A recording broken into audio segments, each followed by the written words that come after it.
Okay guys, magandang hapon. This is Ryan RBP Dashcam. Ito, April 9, holiday ngayon. Dito kami sa Valenzuela. Actually, si Sir is biglaan naming kliyente. Galing pa kami ng Calamba. Kanina, Paranaque, South area ang tinutukan ko. Pero syempre, may tumawag dito sa bandang norte, dito sa bandang North Manila, particularly sa Valenzuela. Takbo na kami dito. After kasi nito, meron kaming Manila, tapos meron pa akong sa Hangdaan, Caloocan. Install kami ng DD5 Z60. Okay, to Ford Everest. Anong year model to, sir? 2025. 2025 lang mo kung bago pa to. Kintab pa eh. Okay. Bago. Yun nga, 2025 na Ford Everest dito sa Valenzuela, sa may lawang bato, no? Z60 with 24/7 parking surveillance, for 24/7 parking surveillance, para gusto niya raw niya, may nagre-record yung dashcam niya kahit na naka-off ang makina. Testing na namin ni sir kung ba kanina, iyan, pakita namin sa inyo, may nakita kayong dilaw, yan po kanina yung parking surveillance niya nung in-off namin yung engine para itetesting nga namin yung mga dumadang tao sa likod o sa harap during na off ang makina. Yan. Saling sa harap, kaya check natin. Ito tested ko na itong dashcam na ito. Ito po rin po ang aking personal na gamit sa aking BIOS, lalo sa gabi. Magdamag, nagre-record yan. Marami kong video niyan. Kaya talagang napaka-useful, maganda talaga siya. Personal kong gamit yan. Minsan 3-way, minsan dual yan.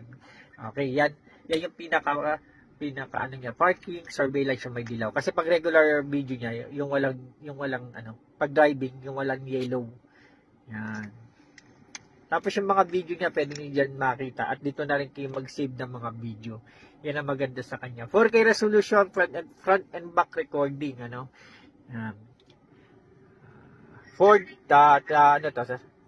Ford Everest, Ford Everest. Actually, ngayong araw, puro Ford ang namin, nasa service ko kanina. Hindi, meron din yata akong nabara. Dalawa na ang Ford Everest, ang isang Ford Everest sa isang Ford Territory sa Paranaque, sinundang na nabara sa Calamba. Tas ito, Everest naman. Okay? Sa gusto magpa-install, PM niyo ako, RBP Dashcam.